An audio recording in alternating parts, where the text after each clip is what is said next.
everybody. Mishko Pakanan Quainan Jishnakas Mungdodem. My name is Sandy Boucher. I'm Red Thunderbolt Woman of the Loon Clan, a proud member of Seine River First Nation in Northern Ontario, and I'm here today with yet another episode of Surviving Isolation. So this is the October 2nd, 2020 episode, and that makes it episode 29. Still have my handy dandy index cards to make sure I give you the right information.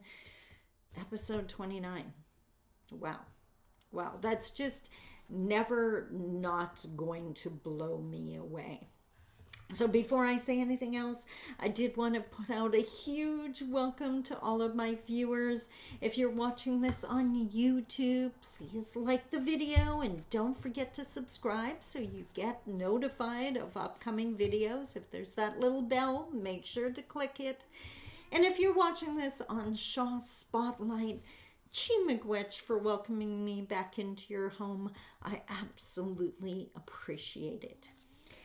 Now this week, once again, we have a theme, and this week's theme is called Finding Our Way Back. And I'm talking about life prior to isolation and COVID, life that we have going on now, and what's the future, the immediate future look like for us, for you? What are you bringing forward from the pre-COVID existence? What has had to change, and how are you doing with those changes? Which of course is a perfect lead-in to mental health check-in. How are you doing? I know here in the city of Thunder Bay, flu season is starting and symptoms are popping up and people are nervous. Is it the flu? Is it a cold? Is it COVID? It's a scary time. It's an uncertain time. And if you're having trouble adjusting to that, if you're getting frustrated, totally, completely understandable. Please understand natural human reaction to this situation. And two, I hope you're take good care, my girlfriend used to say, and I hope that's you're doing. You're taking that time. You're giving yourself extra time to do things. Maybe you're not getting as much done in a day, and you're okay with that, because we're not operating in normal times and we can't expect normal productivity levels. So I really, really hope above everything else that you're being kind to you. Now, before we jump into the main part of the show, I do want to do our statistics again as of October 2nd, 2020. We know it was March 11th when the World Health Organization first declared the pandemic. That was 204 days ago. Who knew? Nobody knew. For me, March 13th was the date of my last public event, and I didn't do another one until September 17th. And now with the flu season, I don't know how long it's going to be until I do another one. I went 187 days without doing one. I should probably start a new count from last Thursday. So yes, I might actually do that. And of course for Ontario, we were in lockdown from March 17th to July 24th for 129 days. And then we went into the stages, and in some areas we've stepped back now. It all comes down to the numbers each day, and we're just praying that those numbers stay low. Now, by the way, in this theme of finding our way back, I'm actually going to be doing an update on my goals, because we're due for an update episode, and that's going to play into it. So, for one, and I've mentioned this in previous shows, I think we have to get comfy with the fact that we are creating a new normal. I don't think it's ever going to go back to the way it was, because we're not those people anymore. We're not naive to global threats, to global viruses. We've had global travel and global commerce for years. We should have seen this coming. We didn't, but we're not that naive person anymore. So we need to be aware of that. When I I know my son was commenting on how we used to go out into public and we didn't think anything about grabbing a handrail or grabbing the doorknob, and never even thinking, never even having it come into our realm of how many other people had touched it before us. And now that is part of our day-to-day reality. So in this new normal, the question is, what are you going to bring from the old world? What are you going to bring into this new life? I am not yet at the point where I am comfy going to the gym, but I adopted doing steps every single day when I was in lockdown, and I've decided it was time to bring that back, because the move is now over now. My stuff is settled again. It has a place. In other words, I don't have any excuses anymore. So it was time to get back on track. And the way I think of this is kind of like the video game analogy I teach in seminar. If you watch the kids playing the video games, you go into that level and you try it, and maybe you fail. You try again. You don't give up. You adjust how you do things. You go a different direction. Maybe you do it slower. Maybe you do it faster. And I think that's kind of what we're in the middle of now. That we have to decide what we want to try, see if it fits, adjust it if it needs adjusting. And in my case, I needed to do some adjusting to be able to adapt to this new normal. And that's what I wanted to share with you today. So I actually came up with a mantra, something that I say to myself every single day, because I've said it a few times. This is not a mulligan. We don't get this time back. We get to live it once. And if you think it's unfair, we got to live it this way. Talk to residential school survivors or concentration camp survivors or anyone who has gone through some restrictive atrocity. No one said life was fair, but you gotta make the best out of it if you're going to live your life. And I'm gonna live my life happy no matter what's going on in the outside world. And that led to my mantra. So what it is, I have it written down here. I have chosen to continue to do what brings me joy. Real joy, not the joy guilt kind. And in doing that, I will teach others to do the same. Now, in my personal case, the things that bring me joy are writing. I have always said that it'd be easier for me to give up breathing than would be writing. So writing continues.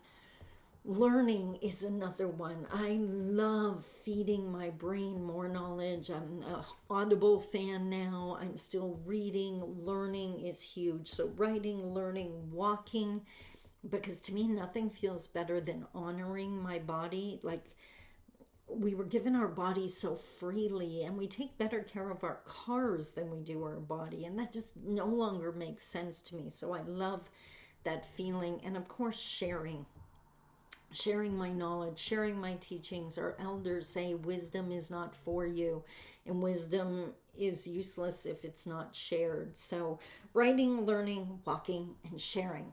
That's what I plan on doing. Now, way back when, I have it written here, March 22nd, I made a declaration that I was coming out of this isolation wiser, stronger, healthier, and happier. So just like the other update shows, I need to tell you how I'm doing with those goals. So the first question, am I wiser? And I would have to say yes, because not only have I increased my wisdom, but I've increased my knowledge of how many different places I can find wisdom.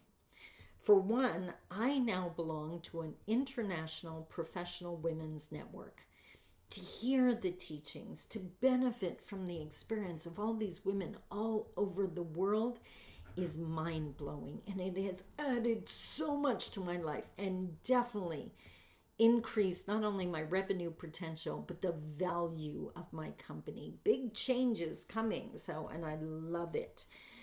I still learn so much from YouTube and video training courses and TED Talks. I highly recommend. Pick the ones that interest you. Why not benefit from the speaker's wisdom?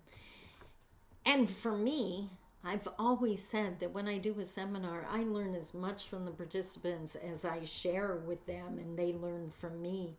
I teach a college course this semester. I was just involved with helping to support a training program. Those students taught me so much, not only about the world, but about who I am and what's important to me. So, am I wiser? Abso-freaking-lutely. Am I stronger? I'm going to say yes, because you know what? I'm more resilient. I found a way for my business, my life, and my happiness to survive even a global pandemic. That allows me to believe in myself even more. And if you haven't looked at it that way, you have survived a global pandemic. You need to celebrate that and realize just how resilient you are. I mean, we have found a way to pivot. We found a way to adjust. We found a way to get through. And don't think just because it's hard, it doesn't count. No adaptation, no change, no forced situation is easy. But you did it. That's what we got to celebrate. Am I healthier? Well, we're going to discuss that in a minute. So let's look at happier. And I can say again, yes, I am, because I know me even more. I know what I stand for. I know what I fight for. I know what matters to me, and I know what I can take with me and keep with me in the sanctity of my home. So yes, I would say I'm happier.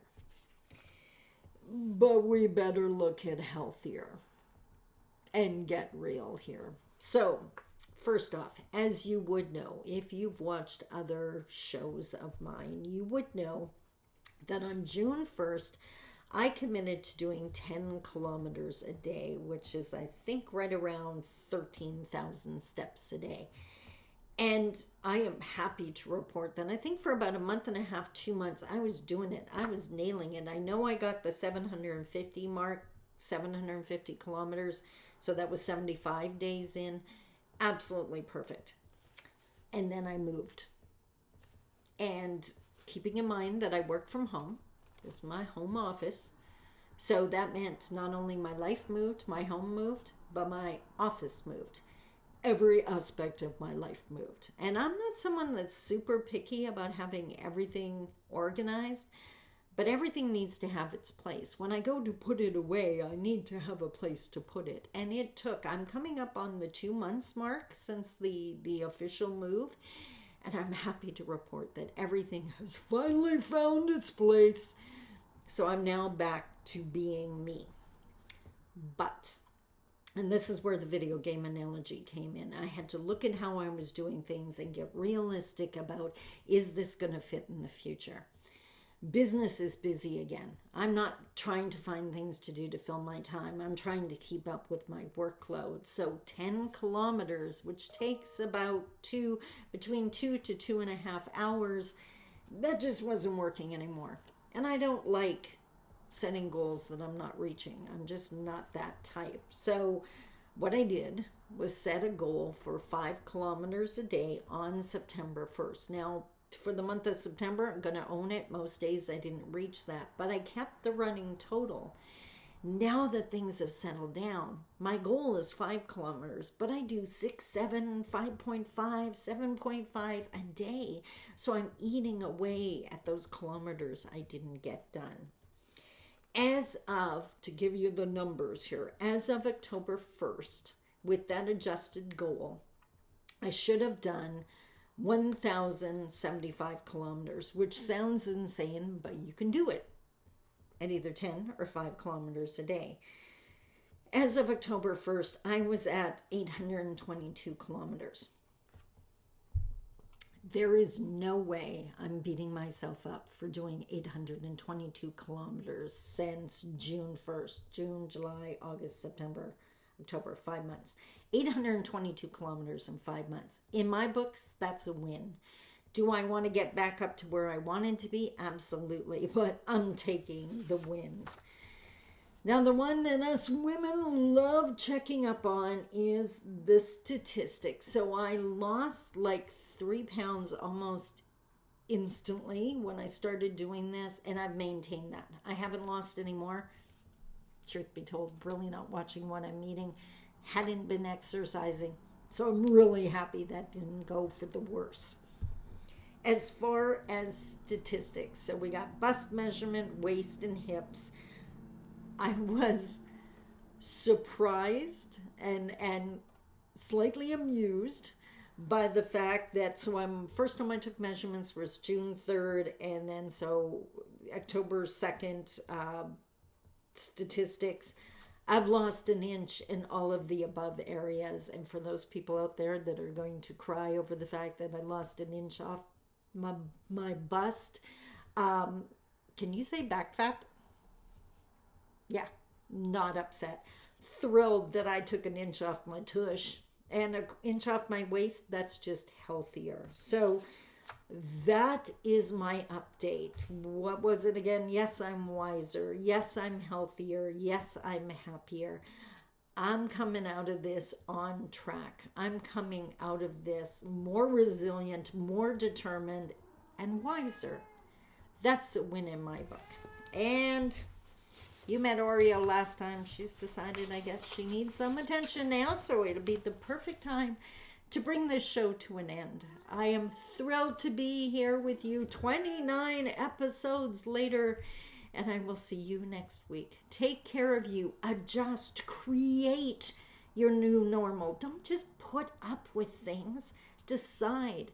The antidote, the solution to those helplessness feelings is responsibility. If you take charge of your day, you're not going to feel so helpless anymore. Trust me, I know the drill. Wow, she wants attention. Until next week, I love you. Talk to you soon. Bye-bye.